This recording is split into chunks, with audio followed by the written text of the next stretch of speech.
Assalamualaikum warahmatullahi wabarakatuh, pemirsa Setianet TV Sulsel yang dirahmati Allah Subhanahu wa taala. Berjumpa lagi tentunya di program tausiah kesayangan Anda dalam edisi Ramadan kali ini, apalagi kalau bukan Tapari tausiah pagi hari. Nah, di edisi Ramadan pada hari ini ya tentunya langsung dari Max One Hotel di Jalan Taman Makam Pahlawan. Saya tidak sendiri tentunya, kita sudah kedatangan salah satu ustadz yang ada di Makassar. Beliau adalah Ustadz Aslan seperti biasa. Assalamualaikum warahmatullahi wabarakatuh, Ustadz. Waalaikumsalam warahmatullahi wabarakatuh. Ya, bagaimana kabarnya di bulan Ramadan ini, Ustadz? Alhamdulillah, lancar. Ya. Alhamdulillah. Lebih semangat lagi ya, Ustadz ya? Alhamdulillah, puasa tidak boleh menghalangi kita untuk bekerja, beraktivitas. Tetap lancar, semangat. Sahurnya tadi gimana nih, Ustadz? Alhamdulillah, semua lengkap. Nikmat ya? Nikmat, Masya alhamdulillah. Allah. Walau sedikit, yang penting sempurna gizinya, menunya insya Allah. Masya Allah. Nah, di edisi Ramadan kali ini tentunya kita akan mengangkat tema-tema Ramadan selama sebulan. Dan hari ini merupakan hari perdana kita mengangkat tema Ramadan bersama Ustadz Aslan. Tapi silahkan diberikan tausiahnya untuk tema Ramadan kali ini, itu apa? Silahkan, Ustadz. Baik. Bismillahirrahmanirrahim. Bismillah walhamdulillah wala haula wala quwata illa billah. Assalatu wassalamu ala nabiyyina Muhammad ibni Abdillah wa ala alihi wa ashabihi wa man da'a ilal Islam ila yaumil qiyamah. Alhamdulillah, segala puji milik Allah Subhanahu wa taala. Salawat dan salam senantiasa pula kita haturkan kepada baginda Rasulullah sallallahu alaihi wasallam. Program tausiah pagi hari para pemirsa sekalian dimanapun Anda berada, Mas Hazril sehat-sehat selalu? Alhamdulillah. Alhamdulillah. Mudah-mudahan kita semua diberi kelancaran menjalankan aktivitas puasa kita. Amin. Bersyukur kita berjumpa dengan bulan Ramadan, bulan yang dinantikan. Insya Allah kita semua adalah orang-orang yang sejak hari-hari kemarin, sejak bulan-bulan yang lalu telah kita nantikan kedatangannya. Bulan ini adalah bulan yang sangat agung, bulan yang sangat mulia, ya, sehingga memang kita mesti pula mengkondisikan diri kita memuliakan bulan ini. Karena bulan ini mulia, bulan ini sangat berharga, jauh lebih berharga daripada dunia dan seisinya. Maka semestinya setiap orang yang beriman memanfaatkan momentum bulan Ramadan ini sebagai momentum untuk mengupgrade dirinya. Ya, saya pribadi, mungkin Mas Hazril juga, pemirsa yang ada di rumah, kita semua bisa jadi ada yang telah melewati 10 kali Ramadan. Bisa jadi ada yang telah melewati 15 kali Ramadan. Bisa jadi ada yang telah melewati bahkan 20, 30 atau mungkin sudah 40 kali melewati Ramadan. Dalam arti di 40-an itu, 40 kali itu adalah 40 di usia dia telah wajib menjalankan amaliyah-amaliyah yang memang diwajibkan dilaksanakan di bulan suci Ramadan. Maka perkenankan saya akan membawakan tema tentang puasa dan keimanan hakiki. Allah Subhanahu wa taala berfirman dalam Al-Qur'an, surah yang kami kira ini surah yang sangat lazim dan mungkin sudah dihafalkan. Mas Hazril juga mungkin sudah hafal. Dalil yang oleh para ulama mengatakan inilah dalil tentang diwajibkannya kita melaksanakan puasa di bulan Ramadan.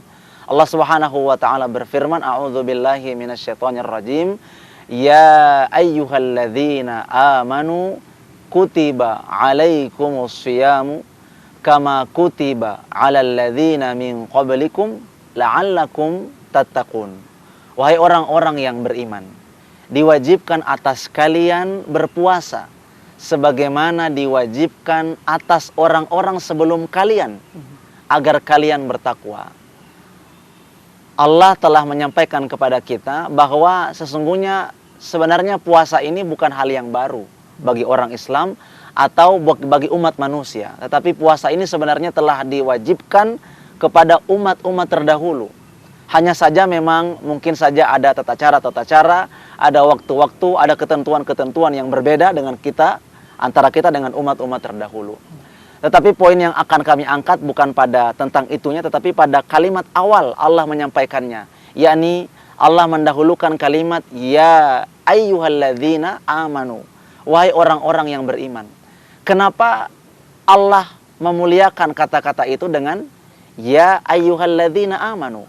wahai orang-orang yang beriman. Iya, kita akan lanjutkan Ustadz Aslan. Baik, Tentunya kita akan kembali usai jeda berikut ini. Pemirsa, tetaplah bersama kami di Tapari Tausiah Pagi Hari hanya di Net TV Sulsel.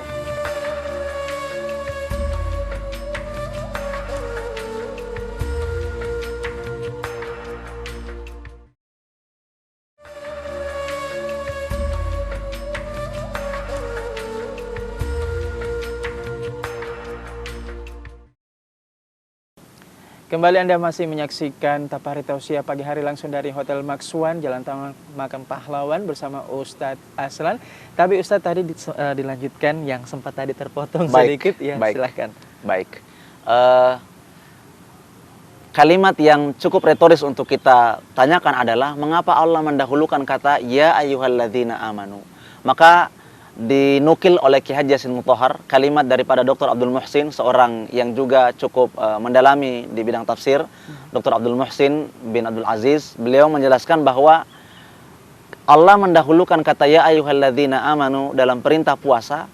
Ini menunjukkan bahwa puasa itu adalah konsekuensi daripada keimanan. Sebab kita perlu memahami, tidaklah ia diperintahkan puasa, tidaklah perintah puasa itu turun, melainkan itu adalah perintah yang ditujukan hanya untuk orang-orang yang beriman saja. Ya ayyuhalladzina amanu. Bahkan ada satu kitab yang cukup tebal, itu hanya untuk kitab tafsir, hanya untuk menjelaskan tafsir ayat-ayat ya ayyuhalladzina amanu. Bahwa ketika kita menjumpai dalam Al-Quran ada kalimat ya ayyuhalladzina amanu, maka di sana sebagai orang yang beriman mesti kita arahkan perhatian kita secara lebih mendalam, secara lebih serius. Ada apa di sana? Ternyata pada ayat Al-Surah Al-Baqarah ayat 183 ini Allah menerangkan tentang kewajiban puasa. Maka puasa adalah konsekuensi dari sebuah keimanan. Setiap orang yang beriman mesti dia memaksakan dirinya, mesti dia mendorong dirinya untuk berpuasa. Apalagi di bulan yang tentu saja diwajibkan kita berpuasa. Tidak lain inilah bulan suci Ramadan. Membahas tentang iman, Imam Al-Hasan menerangkan bahwa iman itu adalah sesungguhnya keyakinan yang tertanam dalam hati. Kami coba kutip kalimatnya, innal imana laisa bitahalli wala bitamanni.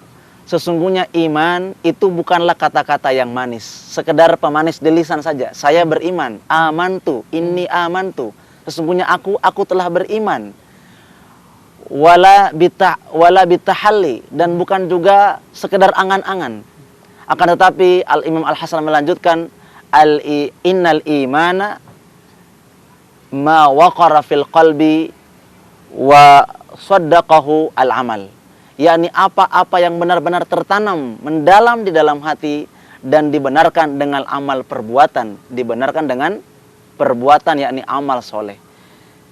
Pemirsa Tausiah Pagi Hari dimanapun Anda berada, maka dari sini kita bisa menangkap bahwa iman itu bukanlah sekedar pemanis kata-kata saja, tetapi iman itu adalah sesuatu yang benar-benar kita yakini dalam hati kita. Olehnya itu, orang yang beriman memandang puasa itu bukan sesuatu yang berat. Orang yang beriman memandang segala macam perintah yang Allah perintahkan dalam Al-Quran itu bukan sesuatu yang berat. Apapun itu. Dan disinilah kita coba mengaitkan antara puasa dengan keimanan yang hakiki. Yakni bahwa tentu saja kita pahami, tadi Mas Hazril sudah sahur. Sahur tadi ya? Alhamdulillah ya. Memang karena sahur itu salah satu syariat dalam Islam. Kalau agama lain itu perintah puasa, contoh ya, ada agama yang kemudian mereka wajib menahan dirinya selama kurang lebih hampir 24 jam, tidak makan, tidak minum, cukup lama, bahkan mereka tidak mendahulukan dengan sahur. Agama kita luar biasa, kita diperintahkan menahan diri, terlebih mungkin yang paling lazim dipahami oleh orang secara umum adalah menahan lapar dan haus, tetapi Allah Subhanahu wa Ta'ala melalui Rasulnya menyampaikan satu sunnah agar kita makan dulu, minum dulu di waktu sahur atau menjelang fajar. Jadi seimbang ya Ustadz ya? Mesti seimbang. Disuruh tahan lapar, tapi makan dulu. Iya, ya. Betul. Jangan disuruh tahan lapar, tidak dikasih makan. Ya, malah kita nanti sakit. Ya, tentu tidak demikian. Maka sejak kita mulai menahan diri tadi di waktu fajar, kemudian kita menjalani aktivitas sampai di pagi hari ini, setelahnya lagi nanti ada kegiatan di siang hari, di sore hari, tentu Mas Hazril kan kita pahami tidak hanya tahan lapar kan, harus juga tahan yang lain Mas ya. Betul. Jangan sampai telinganya tidak ditahan, lisannya tidak ditahan, matanya tidak dijaga, hatinya tidak dijaga, pikiran. Betul. Ya, meskipun secara hal-hal yang membatalkan wudhu, mendengar kata-kata yang kotor, menguping pembicaraan orang lain, melihat sesuatu yang dilarang, tidak otomatis itu membatalkan puasa benar. Tetapi tentu mesti ada hal-hal yang harus kita jaga di sana. Betul, ini semakin menarik Ustadz Aslan ya, tapi saya semakin penasaran dan mungkin akan bertanya mungkin satu pertanyaan seperti itu. Kita akan kembali pemirsa setia Tapari dimanapun Anda berada, tetaplah bersama kami di Tapari Tausiah Pagi Hari edisi Ramadan.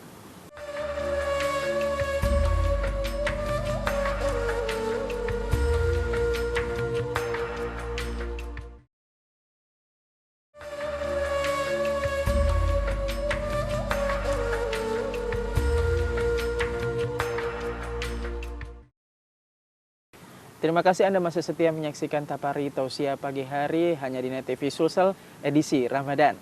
Nah, Ustadz tadi dijelaskan bahwa puasa ini sudah ada ya sebelum kedatangan Rasulullah SAW seperti itu, terutama di umat-umat yang lain ya, umat agama yang lain sebelum Islam ini. Itu dewasa ini kan kita biasa lihat di mana teman-teman yang di luar agama Islam, mereka itu sangat menghargai umat Muslim pada saat berpuasa dan kadang-kadang tidak jarang bahkan mereka ikut berpuasa.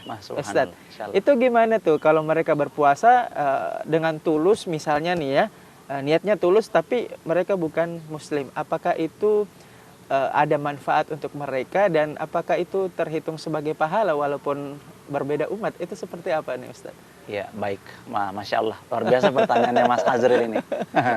Iya. Jadi puasa ini adalah konsekuensi keimanan seseorang.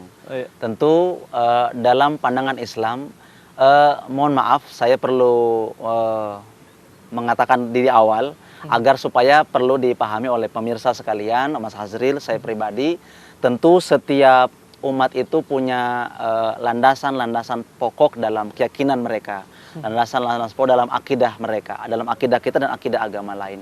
Olehnya itu ketika kita bicara iman, maka tentu dalam pandangan Islam, orang yang beriman itu adalah orang yang mengimani keesaan Allah.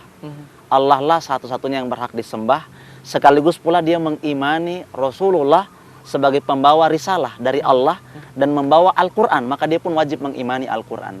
Maka dalam kacamata Islam, orang yang tidak atau belum beriman dengan Rasulullah, kebenaran Rasulullah Nabi Muhammad SAW, atau belum beriman dengan Al-Quran, maka dia belum dikatakan beriman.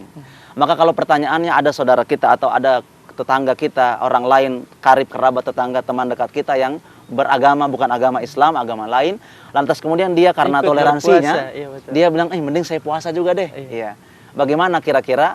Maka kalau kita melirik dalam ukuran sisi kesehatan, insya Allah kalau dikatakan apakah ada manfaatnya, dari sisi kesehatan mereka akan merasakan manfaat. Karena itulah hikmah yang luar biasa dalam syariat puasa kita ini, dan telah diteliti oleh banyak pakar, terutama di bidang-bidang kedokteran kesehatan, bahwa ada banyak sekali manfaat puasa. Akan tetapi kalau pertanyaannya apakah mereka mendapatkan pahala, maka tentu dalam kacamata kita dia belum mendapatkan pahala. Sebab ukuran seseorang mendapatkan pahala itu karena dia beriman kepada Allah dan Rasulnya. Maka kalau mau dapatkan pahala, ganjaran pahala itu kan bukan cuma ini, tapi ada di sana. Maksudnya akhirat. Nah, kalau tidak beriman akhirat, tidak beriman sama Nabi, ya berarti belum. Ya, kita tahan dulu. Baik. Ya. Ini semakin menarik, pemirsa setiap Tapari dimanapun Anda berada, kita akan kembali dalam edisi Tapari Ramadan. Usaha jeda berikut.